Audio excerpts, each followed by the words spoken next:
ہم میں سے کچھ لوگوں کو کتابیں پڑھنے کا بہت شوق ہوتا ہے اور ہم روز کسی نہ کسی اچھی کتاب کی تلاش میں رہتے ہیں، اور اگر ایسی کوئی کتاب مل جاتی ہے تو ہم اس کو دیوانوں کی طرح پڑھتے ہیں، اس میں مکمل طور پہ گم ہو جاتے ہیں، man that we are in love with the author of that book. بسم اللہ الرحمن الرحیم، السلام علیکم ورحمۃ اللہ۔ جب ہم اس کتاب کے لکھنے والے کو مطلب اس کے آتھر کو پسند کرنے لگتے ہیں، اس کا لکھنے کا انداز، اس کے آئیڈیاز، اس کی امیجینیشن، تو ہم چاہتے ہیں کہ ہم اسی آتھر کی اور بھی بکس پڑھیں۔ لیکن کیا دنیا میں کوئی ایسی کتاب ہے جس کو آپ پڑھو گے اور پھر وہ آپ کے حق میں قیامت کے دن گواہی دے گی؟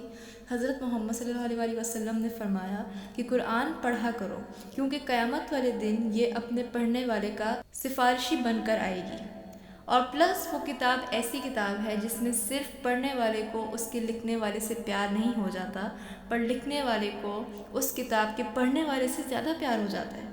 Means the Quran is the only book in which the author is in love with the reader۔ اور آپ صلی اللہ علیہ وسلم نے فرمایا کہ تم میں سے سب سے زیادہ بہترین وہ ہے جس نے قرآن کو پڑھا اور دوسروں کو سکھایا۔ سب سے پہلے قرآن لفظ کا معنی کیا ہے؟ قرآن لفظ کا معنی ہے بار بار پڑھے جانے والی کتاب، وہ کلمات جو بار بار دہرائے جائیں، اور پھر ہم اس کے ساتھ المجید بھی کہتے ہیں۔ المجید مطلب عربی میں باپ کو بولتے ہیں والد، اور دادا والد سے بھی بڑی ہستی کو کہتے ہیں عربی میں جد، تو المجید اسی جد سے نکلا ہے۔ اب قرآن المجید پورے لفظ کا سمجھ تو آ گیا، پر یہ اتنا عظیم کیوں ہے؟ کیوں صرف اسی کتاب کو شیلف کے سب سے اوپر والے حصے میں رکھا جاتا ہے؟ کیوں صرف اسی کتاب کے ایک حروف پڑھنے پر آپ کو 10 نیکیاں ملتی ہیں؟ کیوں صرف اسی کتاب کو پورا زبانی حفظ کیا جاتا ہے؟ علماء اس کی عظمت کو سمجھانے کے لیے 8 پوائنٹس میں ایکسپلین کرتے ہیں۔ سب سے پہلا پوائنٹ، یہ کتاب نازل کس نے کی؟ اس کے اندر جو کمانڈز ہیں وہ کس کی طرف سے ہیں؟ کیا اس میں ایک لفظ بھی آگے پیچھے ہو سکتا ہے؟ کیا اس میں ایک آیت بھی غلط ہو سکتی ہے؟ نہیں ہو سکتی۔ نہ غلطی کی کوئی گنجائش ہے، نہ اس کے احکامات کمانڈز جھٹلانے کی کوئی گنجائش ہے، کیونکہ یہ کتاب اس نے نازل کی ہے جو اس پوری کائنات کو بنانے والا ہے۔ کیا اس نے کائنات بنانے میں کوئی غلطی کی ہے؟ اس نے ہمیں بنانے میں کوئی غلطی کی ہے؟ نہیں کی۔ تو اس قرآن کا ایک ایک لفظ سچا اور اپنی جگہ پر بالکل پرفیکٹ ہے، کیونکہ یہ سب ہمارے رب نے نازل کیا ہے۔ دوسرا، چلو اللہ تعالیٰ سے تو غلطی بالکل بھی نہیں ہو سکتی، لیکن ہو سکتا ہے جس نے اس کتاب کو آسمان سے زمین تک پہنچایا ہو اس سے کہیں غلطی ہو گئی ہو، لیکن اس سے بھی غلطی نہیں ہو سکتی، کیونکہ اس کو آسمان سے زمین تک لانے والے حضرت جبریل علیہ السلام ہیں، جو کہ آسمان کے تمام فرشتوں کے سردار ہیں۔ فرشتے تو ویسے کوئی غلطی نہیں کرتے، تو کیا فرشتوں کے سردار بھی بھلا کوئی غلطی کر سکتا ہے؟ تیسرا، یہ کس پر نازل ہوئی؟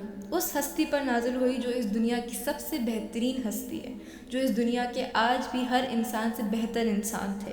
پلس پوائنٹ، وہ نبی تھے، کوئی عام نبی نہیں تھے، امام الانبیاء، نبیوں کے بھی امام تھے، لیڈر تھے۔ کیا صرف یہ 3 پوائنٹس کافی نہیں تھے کہ اس کی عظمت کو سمجھانے کے لیے؟ پر علماء نے اس کی عظمت کو سمجھانے کے لیے مزید اور پوائنٹس بتائے۔ چوتھا پوائنٹ یہ نکالا علماء نے کہ یہ کتاب امام الانبیاء کے اوپر نازل ہوئی، مطلب آپ صلی اللہ علیہ وسلم کے اوپر نازل ہوئی۔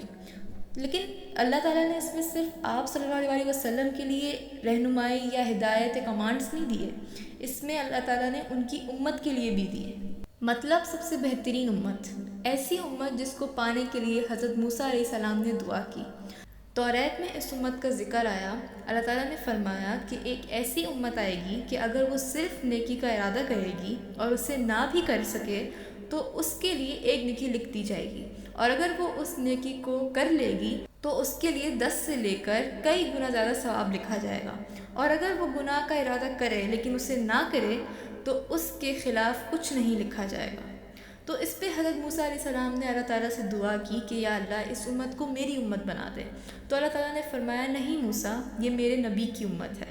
پھر ایسا کوئی ذکر آیا تو حضرت موسیٰ علیہ السلام نے پھر دعا کی اور اللہ تعالیٰ نے پھر کہا کہ نہیں موسیٰ، یہ میرے نبی کی امت ہے۔ تو آخر میں انہوں نے کہا کہ اللہ پھر مجھے اس امت میں سے کر دے۔ اس امت کو حدیث میں کہا گیا کہ یہ سب سے خیر والی امت ہے، قیامت کے دن جنت میں سب سے پہلے داخل ہونے والی امت ہے۔ جنت کے ٹوٹل 120 صفوں میں سے 80 صفیں اس امت کے پاس ہوں گے، مطلب جنت میں آدھے سے زیادہ لوگ اس امت کے ہوں گے۔ پھر آتا ہے 5واں پوائنٹ کہ اللہ نے جب قرآن کو نازل کرنا تھا تو سب سے عظیم مہینے کا انتخاب کیا، مطلب رمضان، جو کہ پورے 12 مہینوں میں سے سب سے عظیم مہینہ ہے۔ پھر آتا ہے چھٹا پوائنٹ، اللہ تعالیٰ نے اس قرآن کو جب نازل کرنا تھا تو کون سی رات کا انتخاب کیا؟ لیلۃ القدر کا۔ لیلۃ القدر خیر من الف شہر، ایسی رات جو 1000 مہینوں سے بہتر ہے۔ 7واں پوائنٹ یہ کہ یہ ایسی کتاب ہے کہ اگر آپ اس کا ایک بھی حروف پڑھتے ہیں تو آپ کو 10 نیکیاں ملتی ہیں۔ الف لام میم، 30 نیکیاں صرف ان 3 حروف۔ لاسٹ پوائنٹ، مفسرین کہتے ہیں کہ اس کتاب کو آپ جتنا مرضی پڑھ لو آپ بور نہیں ہو سکتے۔ پہلے پڑھو گے تو آپ ان الفاظ کے بیسک معنی پتہ لگیں گے، پھر پڑھو گے آپ کو اور گہرے معنی پتہ لگیں گے۔ اور یہ ہمارے لیے بہترین کتاب اس لیے بھی ہے کیونکہ اللہ تعالیٰ نے پچھلے سارے احکامات، مطلب وہ کمانڈز آرڈرز جو ہم سے پہلے نازل ہوئے، پہلے نبیوں پر، ان کی امتوں پر، وہ ہمیں اس کتاب میں جمع کر کے بتا دیے۔ جو واقعات پہلے ہوئے، جو معجزے پہلے نبیوں کو اللہ تعالیٰ نے دیے، وہ سب ہمیں اس کتاب میں بتا دیا۔ مطلب اگر یہ قرآن نہ ہوتا تو آج ہمیں کیسے پتہ ہوتا کہ اللہ تعالیٰ نے فرعون کو کیسے عبرت کا نشانہ بنایا؟ ہمیں کیسے پتہ لگتا ہے کہ ہم سے پہلے جو قومیں تھیں انہوں نے کس کس طرح اللہ تعالیٰ کی نافرمانیاں کی اور اللہ نے کیسے ان کو عذاب دیا؟ اگر یہ قرآن آج نہ ہوتا تو ہمیں کیسے پتہ لگتا کہ کیا چیز حرام ہے اور کیا چیز حلال ہے، ہمیں کیا کرنا چاہیے اور کیا نہیں کرنا چاہیے، کیسے زندگی گزارنی چاہیے، کیسے زندگی نہیں گزارنی چاہیے؟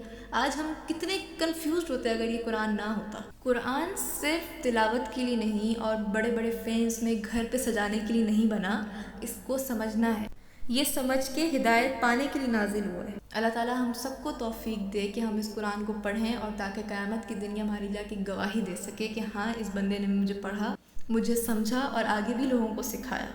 السلام علیکم ورحمۃ اللہ۔